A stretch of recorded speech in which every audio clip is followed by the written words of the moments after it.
I was listening to a teaching, or let me say it was a workshop by Dr. Una of Dominion City Church, and it was about setting our ultimate goals.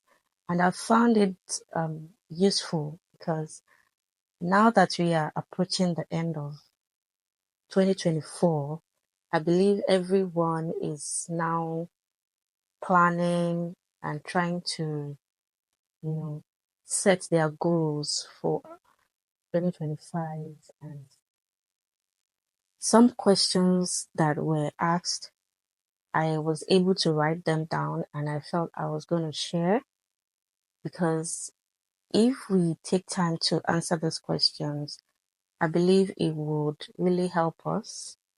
It would guide some of the decisions that we will take or make as we enter into 2025. So I'm just going to read from my book quickly. So the first question is, the challenges that showed up last year or at the beginning of the year, if it shows up again, how will you approach it differently? How will you respond to it?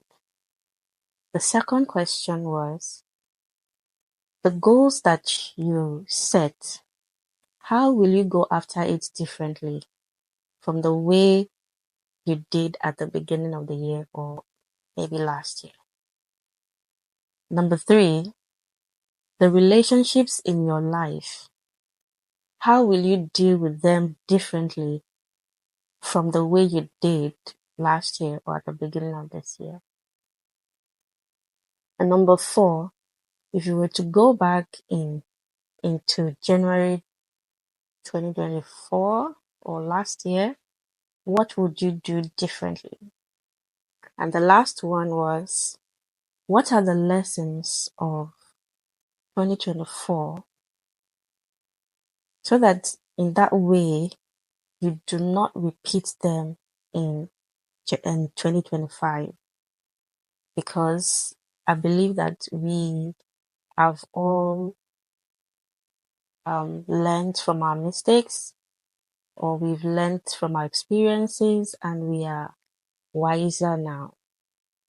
So for each question, you're going to write down 5 answers or 5 things to the questions.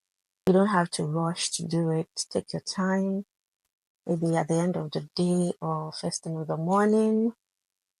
Just reflect, and I believe when you look back, you'll be able to write down something.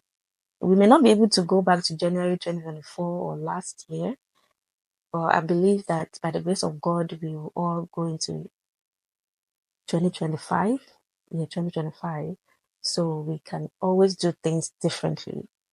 Yeah, so get to work because I'm going to do mine now. Bye.